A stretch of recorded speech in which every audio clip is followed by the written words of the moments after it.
All right, boys. It's crunch time. It's 7 a.m. Sun's coming up. Birds are chirping.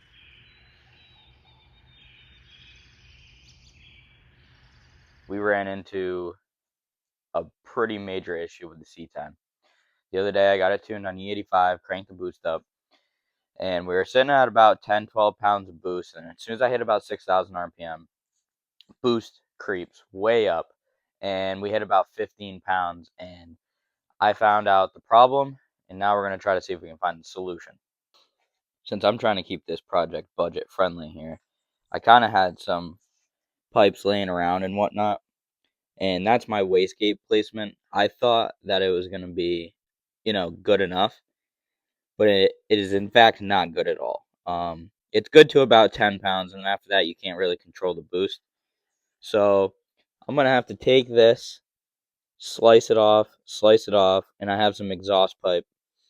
I'm going to extend this up about a half of an inch and then see if I can get this on about a 45, because the proper way to do it is you have to have your exhaust flow into the wastegate. So that is not good. It worked for now, but let's see if we can do this. I'm going to be doing a lot of test fitting here. So I'm going to keep everything attached, and I'm just going to take off the 4 bolts on the T4 flange and then the V-band flange, kind of pull that whole wastegate assembly out and see what we can do.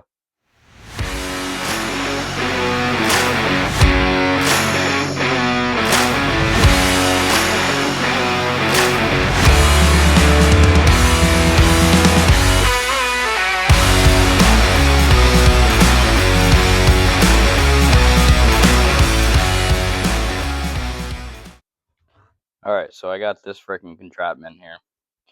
You can tell that's custom with a K. But basically what I'm going to try to do is cut off this flange and put an exhaust pipe in between here to raise it up about a half an inch, so I have a little bit more room to kind of get this pipe to go up this way, not hit the turbo or interfere with the V-band.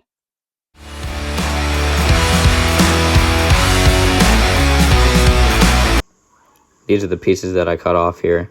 I ended up putting that exhaust piece in the vise to kind of square it out, and then I'm going to end up tacking the 4 corners and then put it back in the vise to kind of get a better square out of it.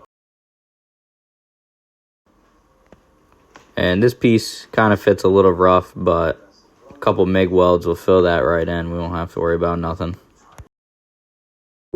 Just have to make sure when I'm welding this up that I don't have too fat of a weld, otherwise the V-band won't clamp properly. Then I'm going to cut this on an angle and weld it up right there, like so. Got her all tacked up here, starting to come together. Alright, so we got that tacked up, turbo's mocked up, and we got a little bit of a hood clearance problem, but I'm just going to mark that up and cut that piece out. We don't really need that where we're going, so now it's time to do some wastegate plumbing, a little trimming, and we're in good shape. You definitely want to use a Dremel for this, but I don't have one. So cut that out. Now I'm just gonna weld everything all up, and then I am gonna order a Dremel. That way I can clean up all this crap.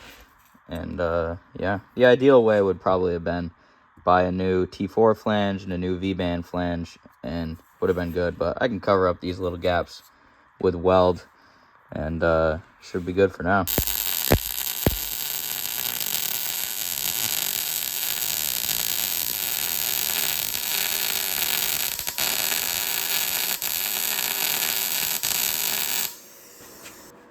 Alright, that's the finished product. A couple boogers. I ain't no fabricator, but she ain't going nowhere. So here's the finished product. Don't mind the booger welds on there. I am gonna order a Dremel and kind of just Dremel out the inside of it, just so none of the slag kind of pops off. But as you can tell, I did a pretty decent job. So that's that. Here is the finished product. I had to bend this wastegate a little bit. I just pie cut it, angle it right at the ground because it was gonna hit the tire. But came out pretty decent. Now I just gotta take it all back apart, Dremel out the insides, tighten everything down, and she's ready to go.